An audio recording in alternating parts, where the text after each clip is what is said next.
Hello everybody. शुरू करते हैं एंड साथ ही साथ खत्म भी कर देते हैं दोस्तों in one short revision of Indian partnership act 1932। अब इंडियन पार्टनरशिप एक्ट 1932 काफी पुराना एक्ट है। इसमें टोटल 3 यूनिट्स है एंड आई गेस आपके 11th स्टैंडर्ड के सिलेबस में भी थोड़ा बहुत पोर्शन था। Okay, so we will start with section number 4। Again exam में 3 to 4 आंसर्स आपको देखने मिल सकते हैं दोस्तों, तो अच्छा वेटेज है, 100% कवरेज करना। ठीक है, we will be covering entire concepts of module. आप इतना भी करके जाओगे तो भी आपका हो जाएगा। In this particular series I have excluded the module question bank. Again if you want question bank separately, आप प्लीज कमेंट सेक्शन पे बोल सकते हो कि आपको क्वेश्चन बैंक की जरूरत है।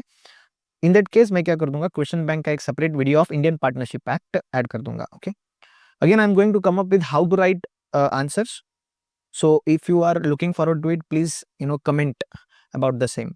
So now essential elements of partnership, section number 4। अब सेक्शन 4 ये बताता है कि पार्टनरशिप होने के लिए क्या क्या कंटेंट्स होने की जरूरत है, दैट इज एसेंशियल एलिमेंट्स। सबसे पहले बहुत basic, association of 2 or more person, 2 या 2 से ज्यादा लोग अगर एक साथ मिलकर काम कर रहे हुए तो उसको क्या बोलेंगे, पार्टनरशिप। ठीक है, there must be at least 2 persons to form partnership. However उसका जो नंबर है वो एक्सीड नहीं होना चाहिए 50 से। अगर समझो पार्टनरशिप एक्सीड करता है 50 से, तो in that case it will be called as illegal association of person, उसको पार्टनरशिप नहीं बोलेंगे। अग्रीमेंट बिटवीन पर्संस जो है वो एक्सप्रेस भी हो सकता है और इम्प्लाइड भी हो सकता है। इम्प्लाइड का मतलब मैंने आपको पहले भी बताया दोस्तों, बट स्टिल अगर आपको जानना है what is the meaning of implied, implied का मतलब कहीं पर रिटर्न नहीं है एक्सप्रेसली। जैसे लेटर से आप अगर एक रेस्टोरेंट में जाते हो और रेस्टोरेंट में जाकर आप एक लेटर से कोई भी एक स्वीट डिश या कोई भी एक डिश आप ऑर्डर करते हो, you are in restaurant, you order food. So इस केस में एक्सप्लिसिट अग्रीमेंट नहीं है, इट इज इम्प्लाइड कि आपको पैसा देना पड़ेगा। आप ऐसा नहीं बोल सकते मैंने एक फूड मंगवाया है, आई डिडंट प्रॉमिस कि मैं पैसे देने वाला हूँ, एकदम फुलिश चीज है दोस्तों। वैसे ही पार्टनरशिप में भी लेटर से देयर इज जॉन एंड सन, ठीक है, अगर वो साथ में काम कर रहे हैं, ठीक है, sharing profits and losses equally, तो इसका मतलब इंप्लाइड ऐसा assumption है they are partners, even though there is no written agreement, but still they will be called as what? They will be called as partners। मतलब John and son, if they are working together and share profits or losses equally and in some different ratio, in that case, even if there is no written agreement, impliedly हम क्या मान लेंगे, as per Indian Partnership Act 1932 agreement है। तो agreement क्या हो सकता है, एक्सप्रेस भी हो सकता है या इम्प्लाइड भी हो सकता है। इम्प्लाइड का मतलब आई गेस आपको समझ में आ गया। साथ ही साथ उसके बाद क्या होना जरूरी है, बिजनेस। बिजनेस का मतलब क्या, कि कोई व्यक्ति 2 या 2 से ज्यादा, मैक्सिमम 50 से ज्यादा होना नहीं चाहिए, दोनों के बीच अग्रीमेंट होनी चाहिए। नहीं होगी मतलब इम्प्लाइड अग्रीमेंट होगी तो भी चल जाएगा, बट दोनों क्या करना चाहिए दोस्तों, बिजनेस करना चाहिए। याद रखना, बिजनेस ही पर्पस होना चाहिए। चैरिटेबल एक्टिविटी को हम पार्टनरशिप नहीं बोलेंगे। चैरिटेबल मतलब मैं और आप मिलके अगर लेटर से कोई बिजनेस करते हैं, लेटर से वी सेल क्लोथ्स, एंड उससे जो प्रॉफिट आता है उससे हम सोसाइटी का बेनिफिट करते हैं, then in that case it is not business, right? Even though we may call it as business, मैं एंड आप बिजनेस बोल सके, पर उसका प्रॉफिट, ये जो प्रॉफिट जिससे हम कमा रहे हैं, that is used for the purpose of the benefit of the people. So इस केस में लिटरल सेंस में इट इज नॉट बिजनेस। तो बिजनेस मतलब क्या, अपना main motive is earning money. But आप और मेरे अरेंजमेंट में क्या है, we are earning money so that we could donate it to others or we could provide benefit to others। तो partnership formed only for the purpose of business, जहां पर charitable, social और रिलीजियस पर्पस है, that is not called as partnership. Last में आता है profit sharing. So sharing of profit is prima facie evidence of existence of partnership but not conclusive test of it. What does it mean, इसका मतलब ये है, देखो ये important word है। प्राइमा फेसी एविडेंस मतलब एट फर्स्ट अपीयरेंस, मतलब unless otherwise आप कुछ और प्रूफ करो।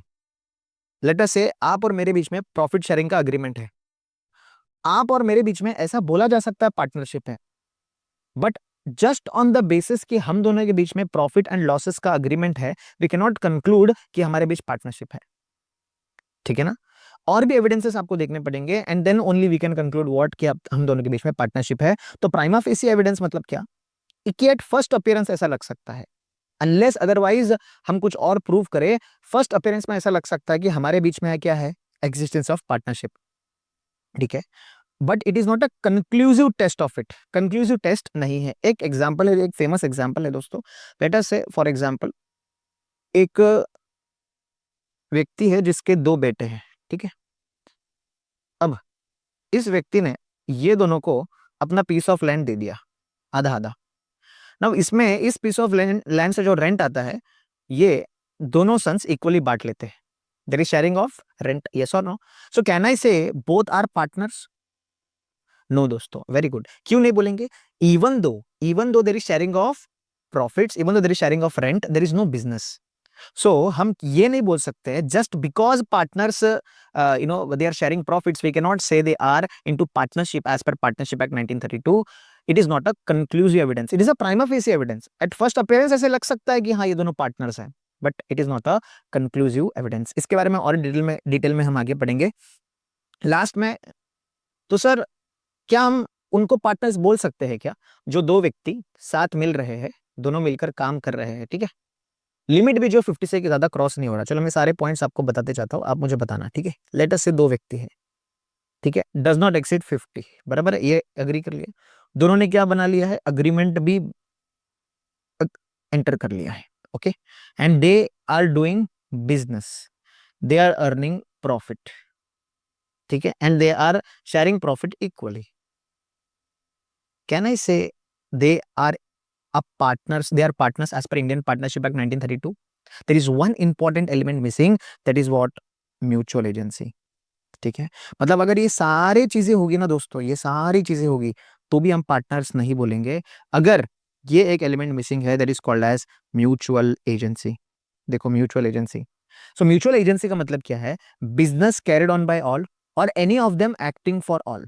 Business carried on by all और any one of them acting for all. तो हमारे जो एग्जाम्पल में यहाँ पर दो व्यक्ति, इन्होंने फर्स्ट कंडीशन को फुलफिल किया, सेकंड कंडीशन को फुलफिल किया, थर्ड बिजनेस वाले कंडीशन को भी फुलफिल किया, एंड फोर्थ कंडीशन को भी फुलफिल किया, स्टिल वो बिजनेस नहीं मानेंगे अगर ये व्यक्ति अपने लिए काम कर रहा है एंड ये व्यक्ति अपने लिए. म्यूचुअल एजेंसी होना जरूरी है. तो म्यूचुअल एजेंसी का पॉइंट क्या है? Business carried on by all, मतलब ये दोनों मिलके बिजनेस कैरी कर रहे हैं फर्म के लिए, या फिर एक व्यक्ति बिजनेस कर रहा है फर्म के लिए, या तो दोनों मिलके बिजनेस के लिए, दोनों partners they are bringing business to the firm, या फिर एक व्यक्ति पूरे फर्म को बिजनेस ला रहा है, that is called as mutual agency. मतलब एक व्यक्ति के एक्शन के लिए पूरा फर्म लायबल होगा एंड फर्म के एक्शंस के लिए सारे पार्टनर्स लायबल होंगे, मतलब एक दूसरे के लिए दोनों रिस्पॉन्सिबल रहेंगे, लायबल होंगे, that is called as mutual agency. So business carried on by all और any of them acting for all, ये अगर एलिमेंट होगा तो ही हम पार्टनरशिप बोलेंगे. तो पार्टनरशिप का cardinal principle, very important principle govern करता है पार्टनरशिप को, that is mutual agency. Mutual agency का मतलब क्या है कि पी मतलब पार्टनर्स, आर ए मतलब एजेंट ऑफ फर्म, ये आप बचपन से पढ़ते आ रहे हो. प्रिंसिपल पार्टनर जो होता है ना, वो एजेंट होता है फर्म का, एफ मतलब फर्म. पार्टनर जो होते हैं वो एजेंट भी हो सकता है या प्रिंसिपल भी हो सकता है ऑफ दी पार्टनर्स. मतलब क्या है इसका? देखो, अगर कोई पार्टनर, ठीक है, कोई एक्ट करता है दोस्तों, if any partner does any act, ठीक है, ऑन बिहाफ ऑफ फर्म, तो मुझे बात बताओ, ये पार्टनर कोई भी काम करे वो अपने लिए कर रहा है कि फर्म के लिए? यस दोस्तों, फर्म के लिए कर रहा है. तो क्या ना, say firm is the principal, principal and agent आपको पता है, राइट? सो फर्म के लिए वो कर रहा है, तो फर्म प्रिंसिपल हो गया एंड पार्टनर कौन हो गया? एजेंट. सेकेंड केस में partner is agent as well as principal of partner, मतलब एक पार्टनर दूसरे पार्टनर का प्रिंसिपल भी रह सकता है दोस्तों, या एजेंट भी. मतलब एक पार्टनर ऐसा कोई एक्ट करेगा जिसके चलते दूसरा प्रिंसिपल क्या हो जाएगा? बाइंड, क्योंकि दोनों पार्टनर्स है. एक ने कुछ गलती किया तो उसके चलते दूसरा पार्टनर भी बाइंड हो सकता है. बाइंड मतलब क्या? यस, लीगली उसको ही will be answerable, that is called as binding. ठीक है, तो ये पार्टनर वन, पार्टनर टू. तो पार्टनर वन ने अगर ऐसा कुछ एक्ट किया, एक्टिविटी किया, तो partner two will also be liable for the acts done by the partner one. So that is called as principal and agent relationship. ठीक है, तो यहां पर एक व्यक्ति प्रिंसिपल बन जाता है और दूसरा व्यक्ति एजेंट. साथ ही साथ अगर पार्टनर टू ने कुछ एक्ट किया तो partner two will be liable, partner two ने कुछ एक्टिविटी किया तो partner one will be liable, personally liable. ठीक है, तो उस केस में भी प्रिंसिपल एंड एजेंसी रिलेशनशिप आता है. सो वाइसा वर्सा है, depending on the actions done by the partners, एक व्यक्ति प्रिंसिपल हो जाएगा, एक व्यक्ति एजेंट हो जाएगा. सो आई होप आपको ये 5 पॉइंट समझ में आते हैं जो एसेंशियल एलिमेंट्स है. अगर आपको क्वेश्चन पूछा जाए कि लेट अस से एक स्टेटमेंट दिया गया है एंड कहा कि is it a partnership, mister A and B owns a piece of land, rent उनको मिलता है and they share equally, is it an partnership? No दोस्तों.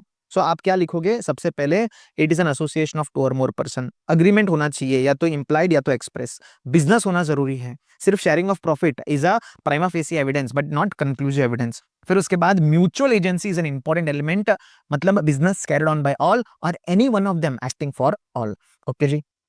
उसके बाद एक केस लॉ है सुप्रीम कोर्ट का, KD Kamath and company, not that important but एक बार रीड करना जरूरी है। उन्होंने कहा कि 2 एसेंशियल कंडीशंस है कि sharing, sorry, agreement to share profits and loss of business एक essential element, one of the essential element है to determine whether partnership exist करता है या नहीं। एंड सेकंड, म्यूचुअल एजेंसी, वही उन्होंने कहा है जो ऊपर हमने डिस्कस किया कि there should be an agreement to share profits as well as losses, and second, business carried on by all और any of them acting for all. अब मेरा क्वेश्चन आपसे ये है कि अगर, ये कमेंट सेक्शन पे आप बताना, अगर प्रॉफिट शेयरिंग के बारे में बताया है in the agreement but loss sharing के बारे में अग्रीमेंट में नहीं बताया है, तो उस केस में क्या ये वैलिड पार्टनरशिप एग्रीमेंट है या नहीं। वेरी बेसिक क्वेश्चन है, प्लीज मुझे आप कमेंट में बताना, is it a valid agreement और नॉट, यस और नो में आंसर करना। ओके, उसके बाद एक डायरेक्ट क्वेश्चन आ सकता है या फिर एक केस स्टडी क्वेश्चन भी आ सकता है। True test of partnership as per section 6, what do you mean by true test of partnership. मतलब सेक्शन 6 के अंदर जो चीजें है, अगर ये सारी चीजें होगी तो हम बोल सकते हैं कि पार्टनरशिप एग्जिस्ट करती है।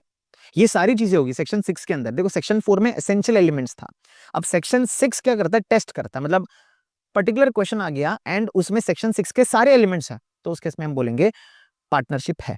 पहला एलिमेंट क्या है, सेक्शन 4 जो हमने अभी जस्ट पढ़ा, वो सारे एलिमेंट्स आएंगे। सेकंड, अकॉर्डिंग टू सेक्शन 6 कुछ रेलेवेंट फैक्टर्स हैं जो कंसीडर करेंगे while determining weather partnership exist based on conduct of parties, mode of doing business etcetera. Third element profit sharing है, इंपॉर्टेंट एलिमेंट है बट कंक्लूसिव एविडेंस नहीं है।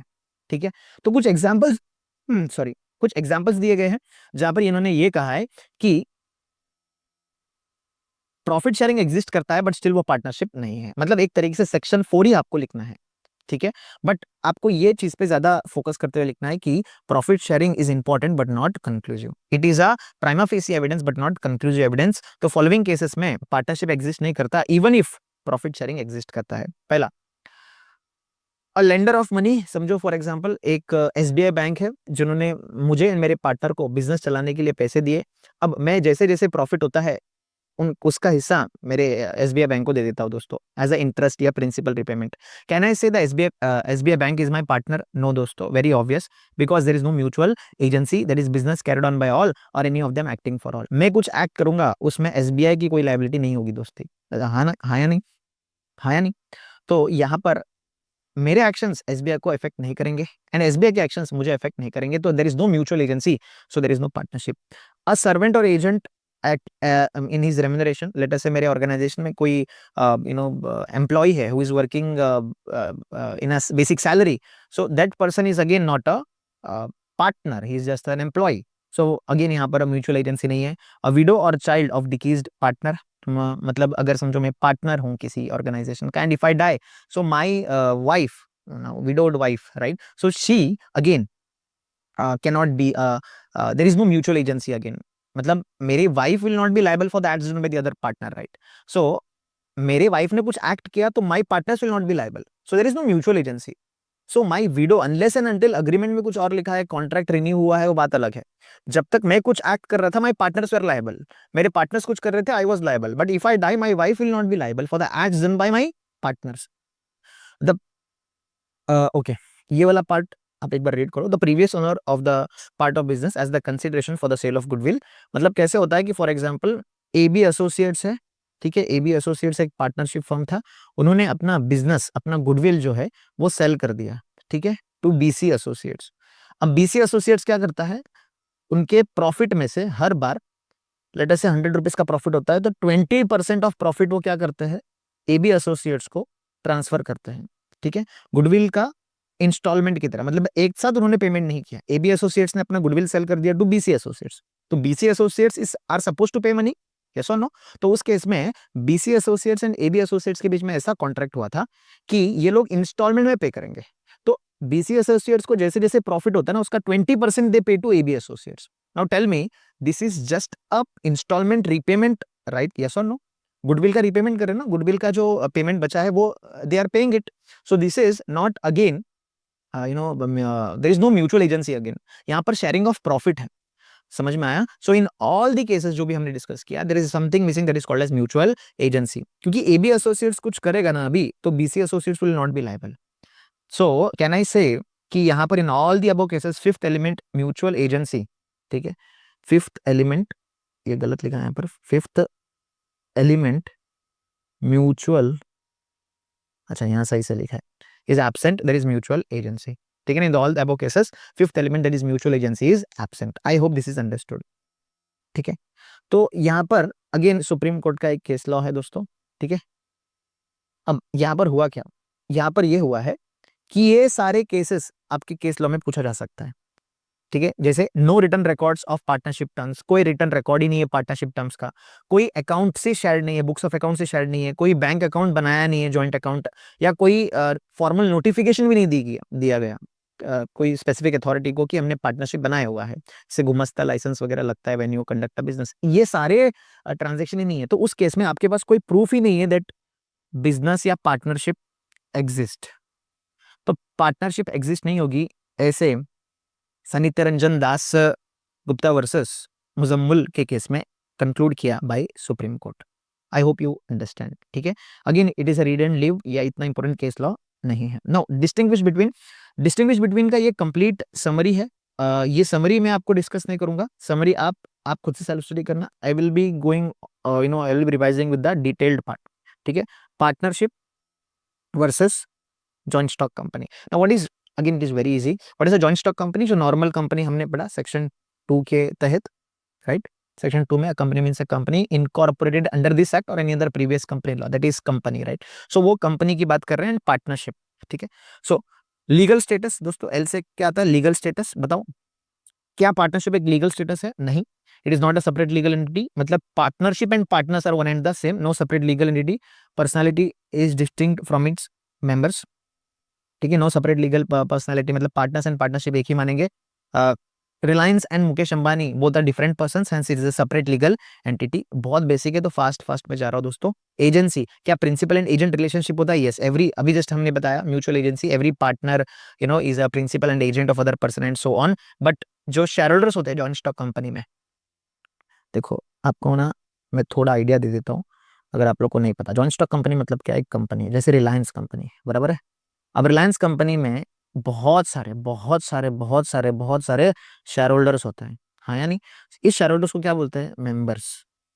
तो ये मेंबर्स और रिलायंस कंपनी दोनों अलग अलग है। Are they principal and agent of each other? No.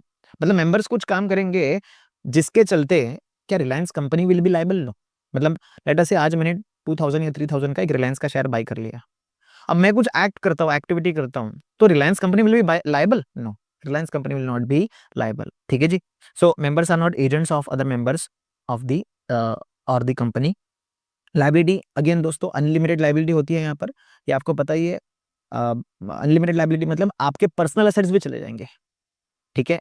अगर पार्टनरशिप में कोई लायबिलिटी अराइज होती है, पेनल्टी अराइज होती है, गवर्नमेंट कोई पेनल्टी इंपोज करता है, तो उस केस में फर्म का असेट्स तो जाएगा ही, साथ ही साथ जो पार्टनर से उनके पर्सनल असेट्स भी चले जाएंगे, कंगाल हो जाएंगे दोस्तों। But in case of company, share holders के जितने अनपेड वैल्यू है ऑफ शेयर्स, लेट अस से 10 रुपीज का शेयर प्राइस था, शेयर होल्डर्स ने 8 रुपीज दिए थे, 2 रुपए अभी तक देना बाकी है, तो जितना अनपेड अमाउंट होगा और जितना गारंटी अमाउंट होगा, ये गारंटी अमाउंट क्या है, ये हम पढ़ने वाले हैं कंपनीज एक्ट 2013 में, जहां पर हम guarantee limited by guarantee company करके कंपनी पढ़ेंगे, वहां आपको और डिटेल में समझ में आएगा।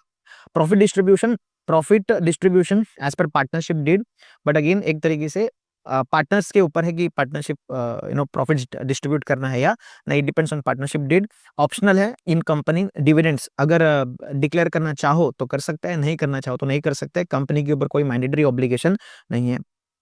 ओके, प्रॉपर्टी मतलब जो असेट्स होते हैं वो सारे पार्टनर्स के जॉइंट एस्टेट होते हैं, मतलब सारे पार्टनर्स मिल बांट के कैपिटल रेस करके उन्होंने बिजनेस में इंट्रोड्यूस किया है, हेंस ये जॉइंट एस्टेट होता है, सभी का उसमें इक्वल हक होता है एज पर डीड, ठीक है। So not separate from members, मतलब पार्टनर्स एंड असेट्स दोनों का रिलेशन इक्वल है। मतलब अगर मेरे पार्टनरशिप में मैंने कुछ असेट इंट्रोड्यूस किया है, तो जब मैं निकलूंगा दोस्तों पार्टनरशिप से, तो उस केस में that asset can be taken away from me, क्योंकि मैं बोलूंगा मेरा असेट है, मैंने लाया है।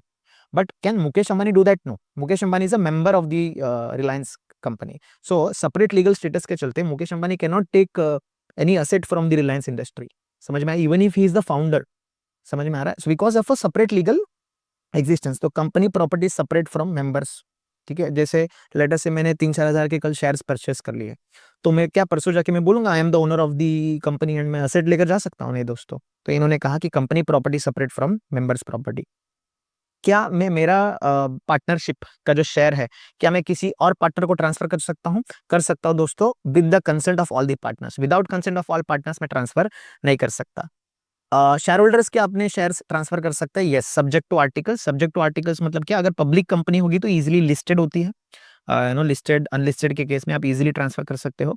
प्राइवेट लिमिटेड कंपनी के केस में again depending upon the articles आप ट्रांसफर कर सकते हो.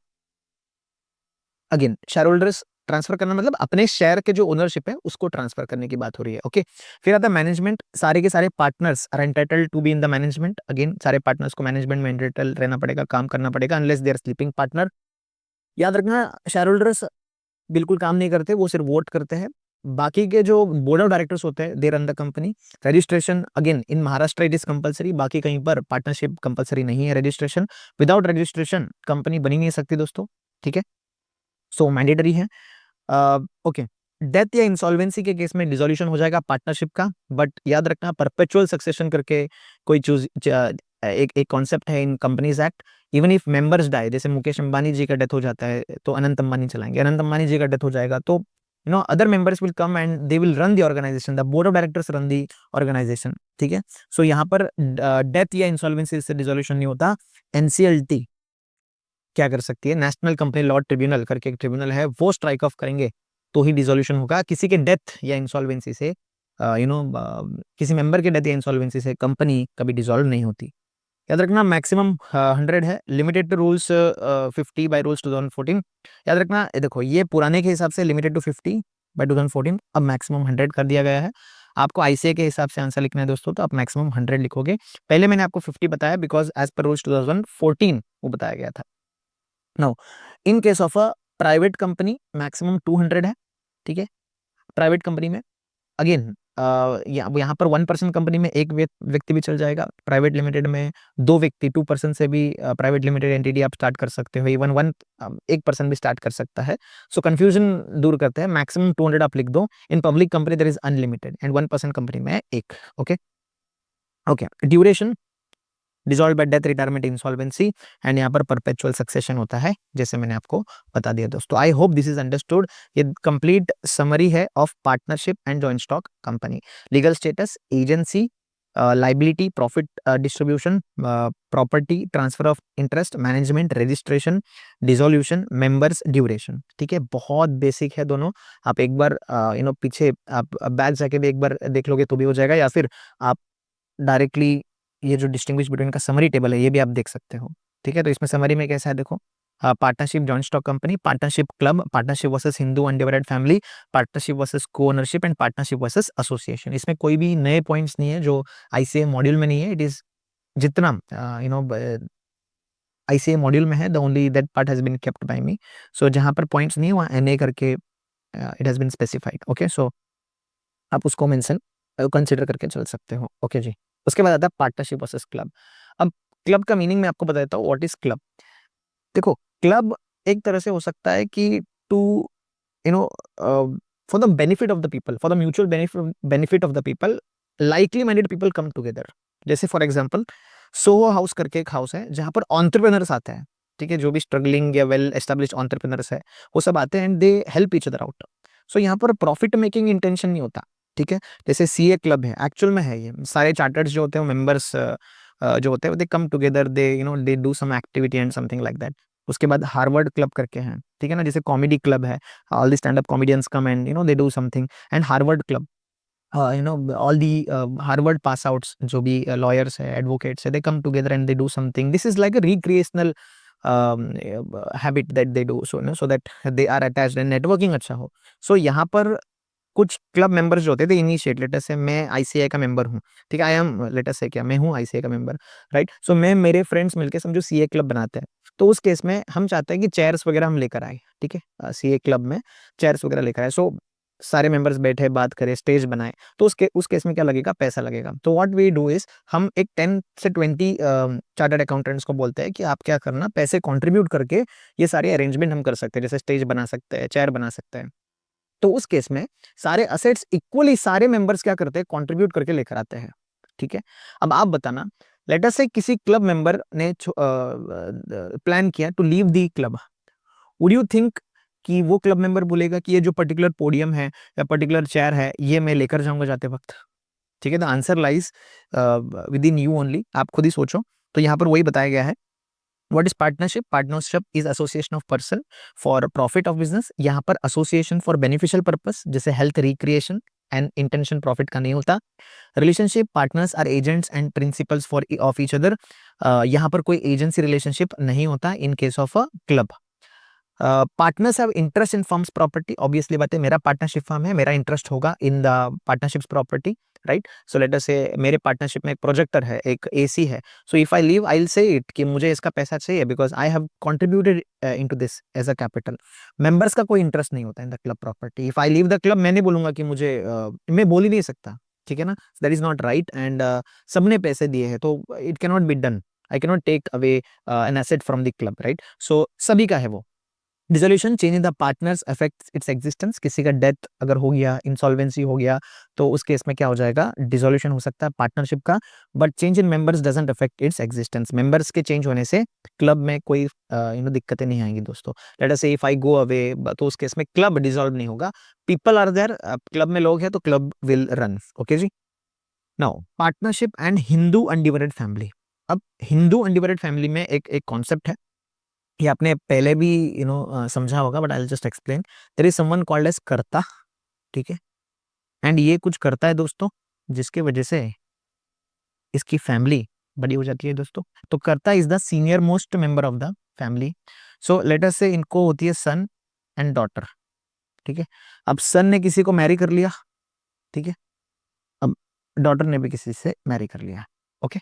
नाउ इस तरीके से इनका एचयूएफ बनता है, Hindu undivided family, joint Hindu family. मतलब ये करता एक बिजनेस स्टार्ट करते हैं, they do something that is business, and उनका जब अंश बढ़ता है, मतलब उनके जब बच्चे होते हैं, उनकी शादी होती है, they become the bigger family, right. So जितने वो फैमिली से कनेक्टेड है उतने एचयूएफ के मेंबर बन जाते हैं। मतलब यहाँ पर किसी का एडमिशन नहीं होता। लेट अस से ये सन एंड डॉटर कैसे हो गया, सॉरी, ये सन एंड ये सन की वाइफ, इनका अगर एक डॉटर, मतलब एक चाइल्ड हो जाता है दोस्तों, एंड सेम यहाँ पर भी एक चाइल्ड हो जाता है, या लेट अस से यहाँ पर दो चाइल्ड हो जाता है, ठीक है, लेट मी इरेज इट। हाँ, यहाँ पर कितने चाइल्ड हो गए दोस्तों, दो। तो टोटल कितने चाइल्ड हो गए, तीन चाइल्ड। अब कितने न्यू मेंबर्स ऐड हुए in the joint Hindu family, तीन मेंबर्स। तो यहाँ पर जैसे एक बच्चा बॉर्न हो गया दोस्तों, क्या हो गया, एक मेंबर एक्सीड हो गया। जैसे ही एक जन मर गया दोस्तों, समझो ये वाइफ का डेथ हो गया, तो उस केस में एक मेंबर कम हो गया। या फिर ये दो चाइल्ड में से एक चाइल्ड की डेथ हो जाती है, इट इज वेरी, थोड़ा डार्क हो रहा है दोस्तों, it is getting very dark, but example के तौर पे एक चाइल्ड का डेथ हो गया, तो उस केस में again number of members have decrease by one member. So जैसे ही बॉर्न हो गया एक मेंबर का एडिशन हो गया, जैसे डेथ हो गया एक मेंबर का डिलीशन हो गया। तो I hope you get it, there is one person called as karta who manages the organisation, and बाकी उसकी जो फैमिली है they become the part of the family business. So Hindu undivided family and partnership के बीच में डिफरेंस देखो, ये भी बहुत ईजी है, ओके। यहाँ पर क्रिएशन ऑफ पार्टनरशिप कैसे होता है, बाय अग्रीमेंट, जो इंप्लाइड भी हो सकता है, एक्सप्रेस भी हो सकता है। Hindu undivided family by birth या status in the family, by status और birth in the family. Death की वजह से डिसॉल्व भी हो सकता है दोस्तों। अब इतने बार आपको मैंने कहा है कि आप सोचते होंगे सर कैसे डिसॉल्व होता है। लेट अस से मैं हूं एंड मेरा एक फ्रेंड है, लेट अस से मेरा फ्रेंड का डेथ हो गया दोस्तों, तो उस केस में हम दोनों पार्टनर्स तो अब नहीं रहे, right. I am the sole proprietor now, तो पार्टनरशिप क्या हो गया, dissolve. Now death doesn't dissolve any family business. कर्ता का डेथ हो गया तो next senior most family member क्या हो जाएगा, कर्ता हो जाएगा। एंड किसी मेंबर के डेथ होने से दोस्तों, अनलेस एंड अनटिल पूरी फैमिली बॉम्ब ब्लास्ट में या प्लेन क्रैश में डेथ हो जाता है, तो उस केस में बात अलग है। बट एक हाथ अगर कोई फैमिली मेंबर का डेथ हो गया तो that doesn't create dissolution, okay. Management, all partners are equally entitled to participate, but karta जो है in HUF is the person who manages the organisation. Every partner can bind the firm, that is authority to bind, मतलब एक partner के act से बाकी सारे partners and partnership firm itself can be bound, मतलब एक पार्टनर के act से बाकी सारे partners as well as partnership को आंसर देना पड़ सकता है, लायबल हो सकता है। बाइंड का मतलब आई होप आपको समझ में आता है। बाइंड मतलब लीगली आपको वो चीज करना ही पड़ेगा। मतलब मैंने अगर कोई कॉन्ट्रैक्ट एंटर कर लिया ऑन बिहाफ ऑफ फर्म, तो मेरे other partners as well as firm are legally bound. समझ में आया? ओके। यहाँ पर only karta has authority to contract, या मैनेजर जो that is again karta has authority to bind. Liability सारे पार्टनर्स की अनलिमिटेड लाइबिलिटी होती है, मैंने कहा है। सिर्फ कर्ता की अनलिमिटेड लाइबिलिटी होती है को पार्टनर्स का to the extent of share. ये कंपनी जैसे ही हो गया, जितना उनका शेयर है उतना ही उनकी लाइबिलिटी होगी। को पार्टनर्स, कर्ता की अनलिमिटेड लाइबिलिटी होती है। पार्टनर्स सू कर सकते हैं अगर उनका अकाउंट्स या क्लोजर, लेट अस से मैं डिसॉल्व हो रहा हूँ, मैं सॉरी डिसॉल्व नहीं, मैं एग्जिट हो रहा हूँ पार्टनरशिप से, एंड आई नीड मनी, मैं कहता हूँ कि मेरा जितना बनता है आप उतना दे दो, तो उस केस में मैं क्या कर सकता हूँ, सू कर सकता हूँ। अगर मुझे सही से पैसे नहीं दे रहे हैं जब मैं I am getting out of the organisation, तो I can sue the other partners कि यार मुझे मेरा पैसा दे दो। बट याद रखना, मेंबर्स जो है ऑफ द पार्टनरशिप वो नहीं मांग सकते पैसे या अकाउंट्स ऑन सेपरेशन। जैसे एक हिंदू अनडिवाइडेड फैमिली है जहां पर डॉटर भागकर शादी करना चाहती है, because karta is not allowing her to marry, तो उस केस में कर्ता बोलता है ठीक है तुम चले जाओ, तुमको जिसके साथ शादी करनी है आप कर लो, but you have to leave the joint Hindu family, आपको कोई आपको मेंबर नहीं मानेंगे। तो उस केस में लेटर से she leaves the organisation and gets married. अब उनको ऐसा लगता है यार पैसा होना चाहिए था, ठीक है हस्बैंड वगैरह तो ठीक है, पैसा आना चाहिए। So she tries to get into the business, she sues the karta, she will not succeed दोस्तों, बिकॉज एक बार सेपरेशन हो गया, she is not part of the HUF. तो सेपरेशन के बाद आप क्या नहीं कर सकते, आस्क फॉर अकाउंट्स, आप अकाउंट्स या हिसाब या पैसे नहीं मांग सकते। गवर्निंग लॉ, यहाँ पर इंडियन पार्टनरशिप एक्ट है, यहाँ पर हिंदू लॉ है दोस्तों, हिंदू एक्ट के तहत बना है। माइनर की कैपेसिटी, मुझे बताओ क्या माइनर पार्टनर बन सकता है? As per Indian contract act minor contract में एंटर ही नहीं कर सकता, बट वो बेनिफिट्स के लिए, only for the benefits, only for the profit, उसके बेनिफिट के लिए वो एडमिट हो सकता है। उसके बारे में हम यूनिट 2 यूनिट 3 में पढ़ेंगे। बट अभी जस्ट मैंने आपको एग्जांपल में बताया, क्या minor just born baby becomes the member in HUF? Yes दोस्तों, minor becomes member by birth, no waiting for majority. याद रखना, continuity dissolved by death, insolvency of partner, ये तो परेशान हो गए पढ़ पढ़ के। ओके, यहाँ पर डेथ से कुछ फर्क नहीं पड़ता, बाकी मेंबर जिंदा है। Number of members can not exceed 50 as per amended rules 100। यहाँ पर अनलिमिटेड दोस्तों, जितना हो सकता है उतना मेंबर्स आप उतने मेंबर्स आप एडमिट कर सकते हैं। Share in business defined in agreement and no defined fluctuation with birth या डेथ। जैसे जैसे बर्थ होता है नंबर ऑफ शेयर बढ़ गया दोस्तों। देखो share in business I have explained it very loosely, ठीक है, 3 पार्टनर्स है तो तीनों में बटेगा दोस्तों, बराबर है। बट यहाँ पर not definite share, fluctuates with birth या डेथ। जैसे किसी का डेथ हो गया दोस्तों, लेट अस से यहाँ पर एक फैमिली में 4 जन है, तो प्रॉफिट समझो 100 रुपए हो गया, तो 1/4 होगा। लेट अस से एक का खून सॉरी खून नहीं, मर्डर नहीं, सॉरी एक का डेथ हो गया दोस्तों गलती से, हार्ट अटैक आ गया, तो उस केस में 100 का कितना हो जाएगा, 1/3। ऐसा ना, क्योंकि 4 मेंबर नहीं अब 3 मेंबर है। लेट अस से रातों रात एक बच्चा बॉर्न हो गया दोस्तों, तो उस केस में अगेन 4 + 1 दैट इज 5, तो 100 का कितना विभाग होगा, 1/5, तो 100 का 5 हिस्सा होगा। तो जैसे जैसे बच्चे बढ़ेंगे, मेंबर्स बढ़ेंगे, हिस्सा ज्यादा होगा, मेंबरशिप परसेंटेज जो है ऑफ द प्रॉफिट ज्यादा होगा। एंड जैसे जैसे बच्चे डेथ होगा या मेंबर्स कम होंगे, वैसे वैसे क्या होगा, शेयर इन द बिजनेस कम होगा। ओके जी। नाउ पार्टनरशिप वर्सेस को ओनरशिप, अब ये क्या है? को ओनरशिप का मतलब क्या, how is it different from partnership? Late us से फॉर एग्जांपल नोरा फतेही दोस्तों, Nora Fatehi you know right, Nora Fatehi ma'am के पास एक पीस ऑफ लैंड है, ठीक है, ये पीस है, ये जमीन है दोस्तों, ठीक है। अब ये जमीन उन्होंने अपने 2 बच्चों को दे दिया, नोरा एंड फतेही, ठीक है, 2 बच्चों का नाम क्या है, नोरा एंड फतेही। नोरा को दे दिया 60% ऑफ लैंड एंड फतेही को दे दिया 40% ऑफ लैंड। अब मुझे बताओ, if they rent out the whole piece of land, that is 100% अगर लैंड उन्होंने रेंट आउट कर दिया, ठीक है, तो जो रेंट मिलेगा वो किस में बटेगा, नोरा में बटेगा एंड फतेह में बटेगा, right. So this is what co ownership, समझ में आ रहा है? एक पीस ऑफ लैंड पे नोरा का एंड फतेह का क्या है, को ओनरशिप है, मतलब 60% नोरा के पास है एंड फतेह के पास 40% है, बराबर है। अब मुझे बात बताओ, क्या इसको पार्टनरशिप बोलेंगे? नहीं, there is no mutual agency, सही बात है। ओके, तो डिफरेंस देखो यहाँ पर, सॉरी, फॉर्मेशन कॉन्ट्रैक्ट से ही बनता है, एक्सप्रेस या इंप्लाइड, ये हमने स्टार्टिंग में पढ़ा सेक्शन 4 में।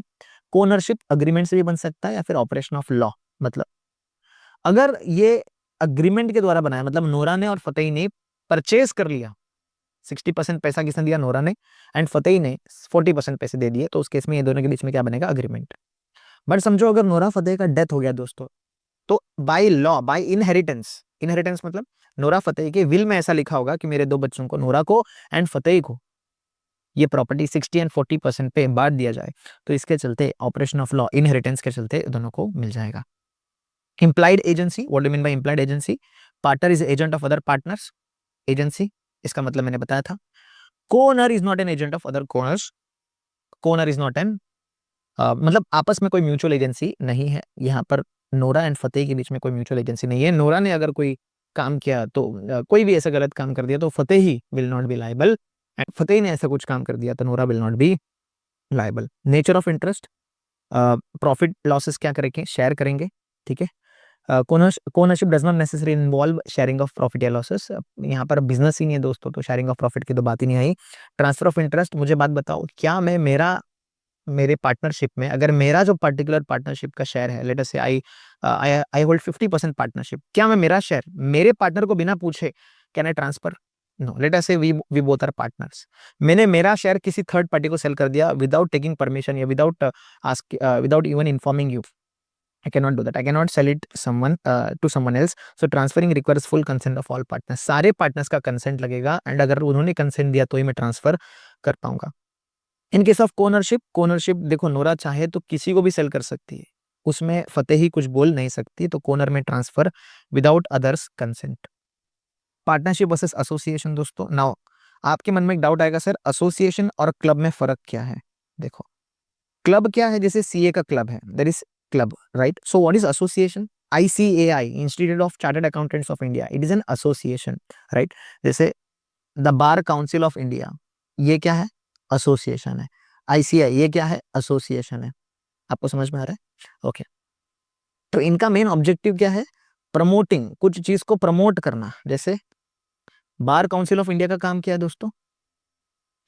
लॉयर्स, राइट, प्रमोट करना। ICAI का क्या है? CAs को प्रमोट करना। यस और नो?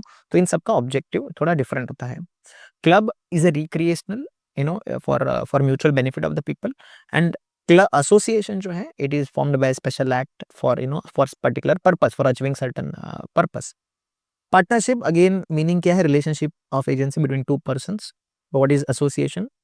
सोशल कॉज, कोई प्रॉफिट मोटिव जरूरी नहीं है। Purpose, setting up business to earn profit and so on, not intended to enter into business for gains. Again it is a business, आप fees pay करते हो and so on, exam fees, registration fees, but there are no gains, it is for the benefit of the youths. Example, business ventures for profit, charitable society, religious association, improvement scheme and so on. I hope आपको समझ में आता है, ठीक है? ज्यादा points इसमें नहीं है included. Now types of partnership, another very easy concept, that is types of partnership.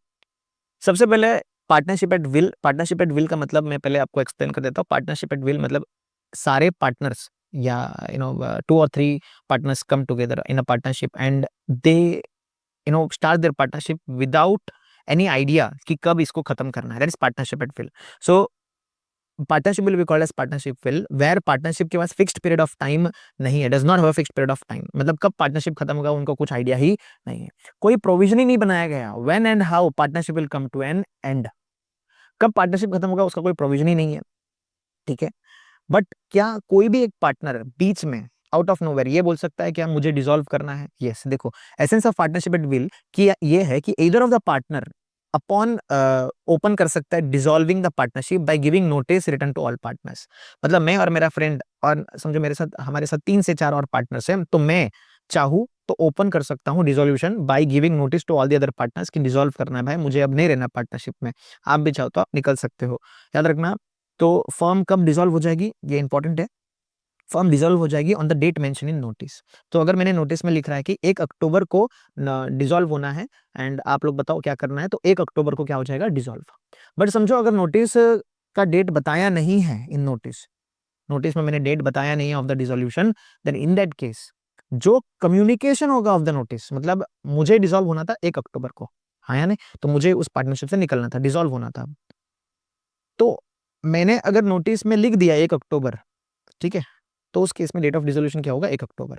But अगर मैंने डेट लिखी नहीं थी, 1 अक्टूबर का जो डेट है उसमें लिखा नहीं था, बट मैंने कम्युनिकेट किया about the dissolution on 5 October, तो उस केस में 5 October will be the date of dissolution. Okay, if partnership dissolve, sorry, in partnership अगर डिसॉल्व होता है, अगर इफ पार्टनरशिप डिसॉल्व होता है म्यूचुअल अग्रीमेंट, मतलब सारे पार्टनर्स मिलके म्यूचुअली डिसॉल्व करते हैं, तो उसको पार्टनरशिप एट विल नहीं बोलेंगे दोस्तों। क्यों? क्योंकि अगर सभी म्यूचुअली मिलकर डिसॉल्व कर रहे हैं, मतलब पहले से इन्होंने प्लान कर रखा था, ऐसा इंटेंशन आता है। हेंस लॉ ये बोलता है कि पार्टनरशिप एट विल तब होता है जब अकस्मात ड्यू टू सर्टेन सर्कमस्टेंसेस एक पार्टनर डिसॉल्व करना चाहता है या दो पार्टनर डिसॉल्व करना चाहता है, सब मिलकर अगर एकजुट होकर डिसॉल्व करना चाहते हैं, सो ये पहले से साजिश है, so it is not a partnership at will. फिर आता है पर्टिकुलर पार्टनरशिप, तो एक पर्टिकुलर एडवेंचर के लिए होता है, जैसे जैसे फॉर एग्जांपल धर्मा, जैसे करण जौहर एंड वो बाहुबली के डायरेक्टर कौन थे यार, भूल गया, राजा मौली। ओके, राजा मौली जी जो है, करण जौहर सर एंड राजा मौली जी, ये साथ में अगर अगर समझो कटप्पा पे मूवी बनाते हैं दोस्तों, कटप्पा, ठीक है, तो इन्होंने मूवी बनाई कटप्पा। अब ये जैसे कटप्पा खत्म हो गए ना दोस्तों, तो ये दोनों का पार्टनरशिप एंड हो गया। So this was for particular adventure only, एक कटप्पा मूवी के लिए इन्होंने they came together and once the movie is done they will dissolve the partnership. Partnership for a fixed period मतलब 1 साल 2 साल, जैसे फॉर एग्जाम्पल आप एंड मैं मिलकर पार्टनरशिप एंटर करते हैं for a period of 2 years, तो 2 साल बाद क्या हो जाएगा, पार्टनरशिप डिसॉल्व हो जाएगा, ठीक है। So and after the expiry of the specific period. General partnership basically read ही कर लो, आपको समझ में आ जाएगा। When partnership is constituted in respect to business in general, a general partnership is different from particular partnership, ठीक है। अब इन जनरली सारी चीज़ों पे एक पर्टिकुलर चीज़ पे नहीं होगा, जनरली सारी चीज़ों पे हमारा पार्टनरशिप होगा, हम मल्टीपल बिजनेस में इंक्लूडेड रहेंगे, hotel business, educational business and so on. So multiple जगह पे हमारा पार्टनरशिप होगा, that is called as general partnership, ठीक है। नाउ टाइप्स ऑफ पार्टनर्स, पहली बात, what is the difference between partnership and partners, क्या मतलब है इसका? यस, पार्टनरशिप मतलब क्या, सारे पार्टनर्स मिलकर जो बनाते हैं, that is called as partnership. Partners मतलब ये तीनों की इंडिविजुअलिटी की बात की है उन्होंने, समझे? समझो यहाँ पर 3 व्यक्ति है, 3 जन है दोस्तों, 1 2 और ये 3। अब ये तीनों मिलकर क्या बनाते हैं, पार्टनरशिप, एंड तीनों इंडिविजुअली क्या होते हैं, पार्टनर्स। तो टाइप ऑफ पार्टनरशिप हमने पढ़ा, तीनों इकट्ठा होकर क्या बना सकते हैं, डिफरेंट डिफरेंट। समझ में आ गया? So that is partnership at will, general partnership, specific partnership. हम इंडिविजुअल पार्टनर्स को क्या बोलेंगे? ओके, सबसे पहले एक्टिव पार्टनर और ऑस्टेंसिबल पार्टनर। एक्टिव पार्टनर या ऑस्टेंसिबल पार्टनर वो पार्टनर होता है जो actively participates in the organization, ठीक है, actively participates in the organisation, and इसके वजह से बिजनेस होता है, बिजनेस में मैनेजमेंट होती है, क्लाइंट्स कम, क्रेडिटर्स आपको गुड सप्लाई करते हैं एंड सो ऑन। नाउ समझो यही एक्टिव पार्टनर अगर ऑर्गेनाइजेशन से चला गया दोस्तों, तो उस केस में क्या आपको नहीं लगता क्रेडिटर्स को नोटिस देना जरूरी है? यस, मतलब समझो देयर आर 2 पार्टनर्स, ठीक है, एक ब्लू और एक रेड। ये रेड वाला पार्टनर है ना, इंपॉर्टेंट पार्टनर है, क्यों? क्योंकि इज वेरी एक्टिव, एंड इस पार्टनर की वजह से ही सप्लायर्स जो है प्रोडक्ट सप्लाई करते हैं, ठीक है। Now he wants to get out of the organization, he wants to leave the organisation, तो उस केस में don't you think this suppliers deserves notice? क्योंकि ये सप्लायर ने प्रोडक्ट इसीलिए सप्लाई किया था बिकॉज दिस रेड वाला जो पार्टनर है ही एग्जिस्ट्स। सो इस केस में इन्होंने ये कहा कि अगर ये रेड पार्टनर पार्टनरशिप से निकल जाता है, रिटायर होता है, एग्जिट होता है, so it is his duty to give notice. अगर उसने नोटिस नहीं दिया एंड फर्दर जाके इस सप्लायर ने कुछ प्रोडक्ट सप्लाई किया, तब ये पार्टनर नहीं था, ठीक है, रेड तब पार्टनर नहीं था, still red will be liable. क्यों? क्योंकि इस सप्लायर को क्या लगा कि रेड अभी भी है, it is Red's duty to give notice, and एक बार नोटिस दे दिया एंड फिर सप्लायर ने अगर इस येलो पार्टनर को अगर कोई गुड्स दे दिया, तो उस केस में Red will not be liable. तो याद रखना, must give public notice upon retirement to avoid liability. इसको और अच्छे से एक्सप्लेन करने के लिए मैं एक आपको डायग्राम ड्रॉ करता हूँ। लेट अस से देयर आर 3 पार्टनर्स। अब यहाँ पर ये जो मरून पार्टनर है ना, ये एक्टिव पार्टनर है, ठीक है, एंड ये सारे भी एक्टिव पार्टनर है, ठीक है। नाउ ए बी सी और डी, ठीक है, सप्लायर ने 1 लाख रुपए का सामान सप्लाई किया ऑन 1 अक्टूबर ऑन 1 अक्टूबर 20, ठीक है, ऑन 1 अक्टूबर 20। अब ये 2 अक्टूबर 20 को रिटायर होता है दोस्तों, without giving notice, without notice, ठीक है।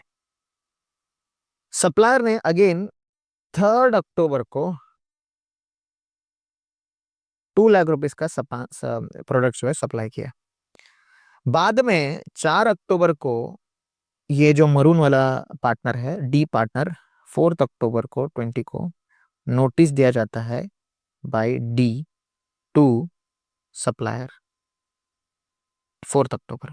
मेरा क्वेश्चन आपसे ये है, विल एक्टिव पार्टनर मतलब डी, जो मिस्टर डी है, will he be liable for this ₹1 lakh? Yes, he will be liable for 1 lakh. Will he be liable for this 2 lakh? Yes, again he will be liable for 2 lakhs। समझ में आता है? So he will be liable for 1 lakh and also he will be liable for 2 lakhs। क्यों? क्योंकि उसको notice देना चाहिए था, एंड नोटिस देने के बाद मतलब 4 अक्टूबर के बाद ही विल नॉट बी लायबल।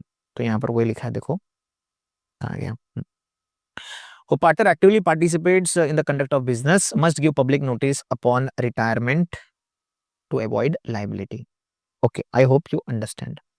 फिर आता है कौन? स्लीपिंग पार्टनर है, dormant partner. Who is a sleeping partner है, डॉर्मेंट पार्टनर? जो व्यक्ति एक्टिवली पार्टिसिपेट नहीं करता, that person is called a sleeping partner, ठीक है। नॉमिनल पार्टनर, जो सिर्फ अपना नाम लेंड करता है, जैसे ऋतिक रोशन दोस्तों, HRX, ठीक है। So that is just lending his name, right? So without having real interest in the business. Nominal partner, no investment और profit sharing, but liable to third party, again क्योंकि उसी के वजह से द सप्लायर्स और creditors are providing some goods या supplies. तो अगर वो he is exiting from the organisation, it is mandatory कि वो नोटिस दे। अगर नोटिस नहीं देता है तो ही will be liable even if is not part of the firm. I hope you get it very clearly. याद रखना, स्लीपिंग पार्टनर, डॉर्मेंट पार्टनर का एक पॉइंट मैंने यहाँ कंसिडर नहीं किया है, because it is very obvious. आप ही खुद बताओ, अगर स्लीपिंग या डॉर्मेंट पार्टनर ऑर्गेनाइजेशन से निकल जाता है without giving notice, yes, without giving notice, तो क्या बाकी क्रेडिटर्स एंड सप्लायर्स को फर्क पड़ेगा दोस्तों? नहीं, क्योंकि एनीवेज बाकी सप्लायर्स एंड क्रेडिटर्स को पता ही नहीं था कि sleeping partner is a partner. तो इस केस में यहाँ पर आप लिख सकते हो आगे, वैसे मैंने यूनिट 2 यूनिट 3 में लिखा हुआ है, but still no notice necessary. समझ में आ गया? नो नोटिस नेसेसरी, यहाँ नोटिस देने की जरूरत नहीं है। अच्छा, यहाँ नॉमिनल पार्टनर में लिख दिया, यहाँ नोटिस नेसेसरी है, ठीक है। यहाँ स्लीपिंग पार्टनर में नो नोटिस नेसेसरी, ठीक है। स्लीपिंग पार्टनर को नोटिस देने की जरूरत नहीं है, बट नॉमिनल पार्टनर को नोटिस देना पड़ेगा। देख रहे हो, is liable for third party, क्योंकि थर्ड पार्टी इज इन्वेस्टिंग या part of the organization because his name is there, ठीक है। सिर्फ अपना नाम ब्लेंड करता है, okay. Partner by holding out important है, ध्यान समझो। अब पार्टनर बाय होल्डिंग आउट एक एग्जांपल से समझते हैं। पार्टनर बाय होल्डिंग आउट मतलब ऐसा केस है जहां पर वो पार्टनर नहीं है, वो खुद को होल्ड आउट कर रहा है as if is a partner, ठीक है।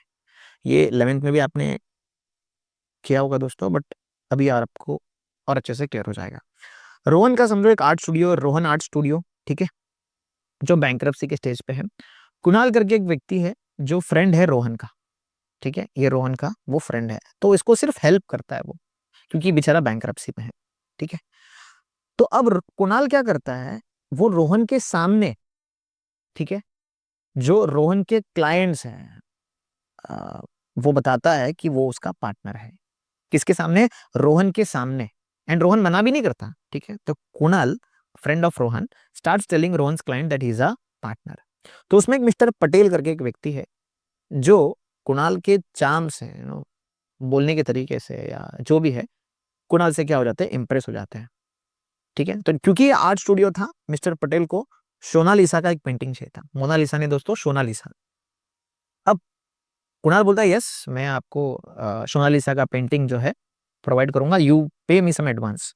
तो क्या करता है, कुणाल को एडवांस मनी दे देता है, जो रोहन को पता नहीं था, ठीक है। बिकॉज अब पटेल को क्या लगा कि कुणाल एंड रोहन पार्टनर्स है, तो they will see what has to be done. मेरा रुकावट नहीं है ये, बराबर ना, क्योंकि Rohan agreed he is my partner, right, या उसने कुछ कहा ही नहीं है कि is partner, is not my partner या ऐसा कुछ।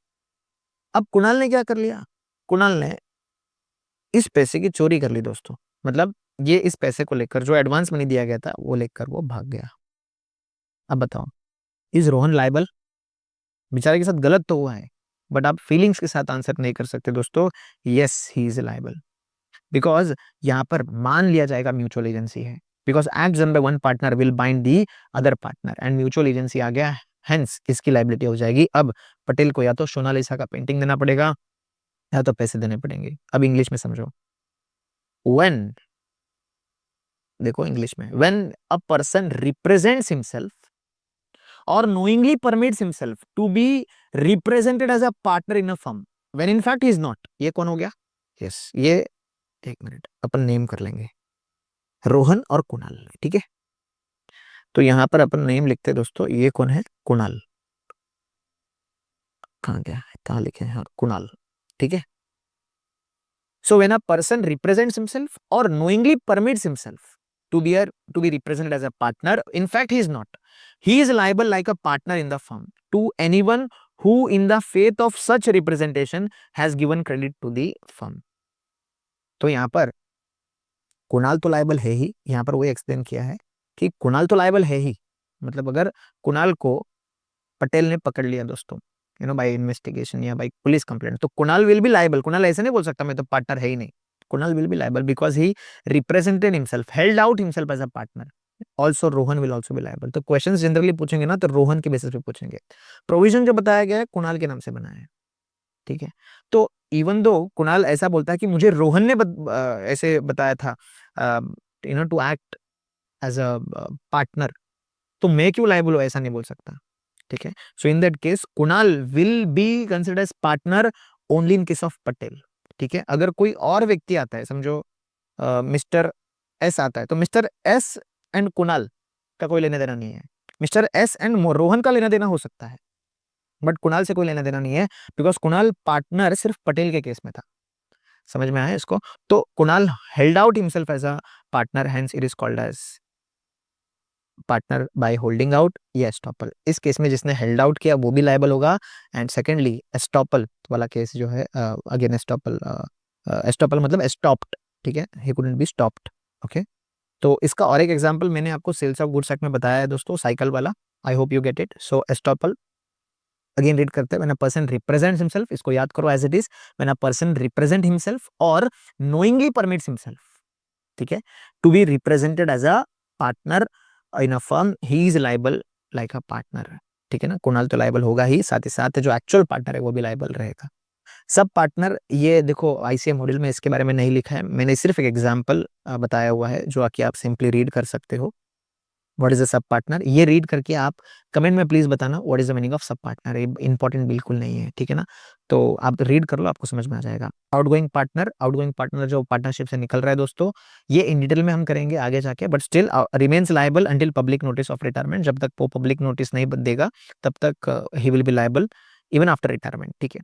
पार्टनर इन प्रॉफिट्स ओनली, ये सिर्फ प्रॉफिट्स के लिए लायबल रहेगा। एंड थर्ड पार्टीज के लिए भी लायबल कब रहेगा? ओनली टू दी प्रॉफिट्स, ठीक है।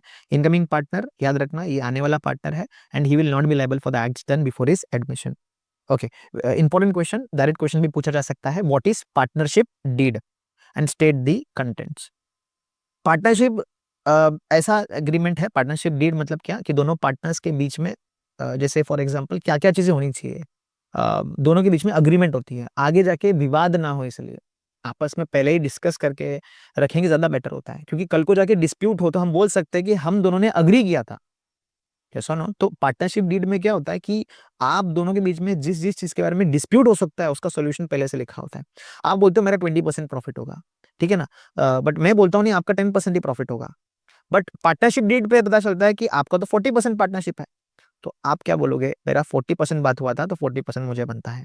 तो partnership deed is like an agreement, जहां पर हम दोनों ने मिलकर पहले से आगे आने वाले जो प्रॉब्लम्स है उसका सॉल्यूशन लिख रखा है एक तरह से, ठीक है। तो partnership deed created in agreement, जो ओरल हो सकता है या रिटर्न हो सकता है, बट इट इज प्रेफरेबल कि रिटर्न हो टू अवॉइड फ्यूचर डिस्प्यूट्स। तो एक तरीके से पैसे को लेकर जो प्रॉब्लम्स होते हैं ना उसका सॉल्यूशन लिखा होता है। और भी सारे फैक्टर्स होते हैं, जैसे लेट अस से अगर आप किसी रेंटल एग्रीमेंट में एंटर करते हो तो सारी डिटेल्स उस रेंटल एग्रीमेंट में होता है कि आपको रेंट कब देना है, 10 तारीख को अब देना है, अगर आप नहीं दिए तो आपका घर का सारा सामान बाहर फेंक दिया जाएगा, एंड सो ऑन। ये सारी चीजें अग्रीमेंट में होती है, वैसे पार्टनरशिप डीड में भी ऐसी होती है।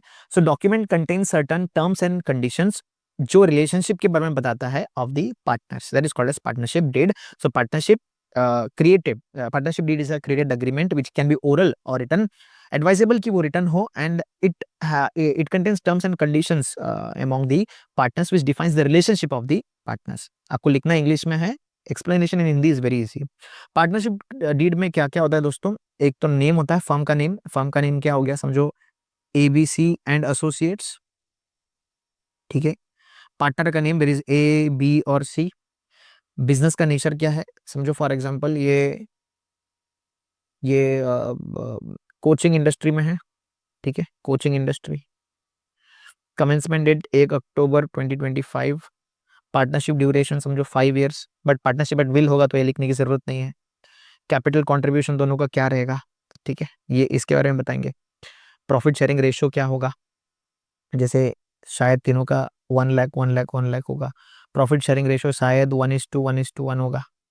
एडमिशन रिटायरमेंट के प्रोसीजर्स क्या होंगे? What do you mean by admission retirement? कि कब पार्टनर एडमिट होगा, retirement what are the procedures for it, ठीक है. सारे पार्टनर्स का कंसेंट लगेगा या 75% मेजोरिटी से भी हो जाएगा, एंड सो ऑन. ये सारी चीजें ये आपके सिलेबस में नहीं है, you just have to remember it.